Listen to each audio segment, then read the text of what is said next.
ఎమ్మెల్యేలు ఉన్నారు, ఎంత ఎగిరినా ఎగరొచ్చు, ఏం చేసినా ఆడొచ్చు అనుకుంటున్నారేమో. రేపు 29లో ఎంపీగా టికెట్ ఇస్తారో ఎవరో, ఒకవేళ ఇచ్చినా ఓడిపోతాం ఖాయం. చిన్ని ఓడిపోగానే అమెరికాకి వెళ్తారో, ఆఫ్రికాకి వెళ్తారో, హైదరాబాద్కి వెళ్తారో, ఫోన్ స్విచ్ ఆఫ్ అయిపోతాయి. నష్టపోయేది మీరే అని చెప్పని ఆ ఎగిరే తెలుగుదేశం పార్టీ కార్యకర్తలకి, నాయకులకి, కూటమి నాయకులకి ఈరోజు మేమందరం గారు చెప్పుతాం, ఎగరమాకండి.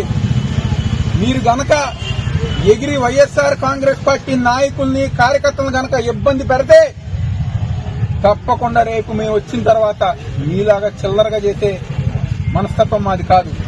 చట్టం ముందు చట్ట ప్రకారం రిటర్న్ గిఫ్ట్ ఇచ్చే బాధ్యత మేము తీసుకుంటామని చెప్పని సందర్భంగా చెప్పుకుంటాం. అదే ఎవరైతే ఈ దారులు చేస్తానికి సహకరించిన పోలీసు వాళ్ళు ఉన్నారో, రిటైర్ అయినా, దేశాలు వెళ్ళిపోయినా, మా పిల్లలేదో అమెరికాలో ఉన్నారు కాబట్టి ఒక సంవత్సరంలో మేము రిటైర్ అయిపోయి అమెరికా వెళ్ళిపోతాం అనుకున్నా, అమెరికాకి వెళ్ళినా, ఏది ఆస్ట్రేలియా వెళ్ళినా తీసుకొచ్చి మళ్లీ చట్టం ముందు నిలబెట్టే బాధ్యత మేము తీసుకుంటామని చెప్తూ, మా కార్యకర్తలకి, నాయకులు గనక ఇబ్బంది పెడితే జగన్మోహన్ రెడ్డి గారు ఒక నాయకత్వం, ఈరోజు ప్రజానికం జగన్మోహన్ రెడ్డి గారు ఒక నాయకత్వం కోరుకుంటున్నారు. ఆయన చేసే సంక్షేమం కోరుకుంటున్నారు, ఆయన చేసిన అభివృద్ధి కార్యక్రమాలు కోరుకుంటున్నారు.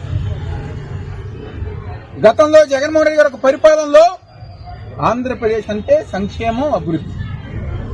ఈ రోజు ఆంధ్రప్రదేశ్ అంటే అబద్ధపు ప్రచారం, పీఆర్ టీంతో పీఆర్ మేనేజ్మెంట్లు, లేదా దాడులు,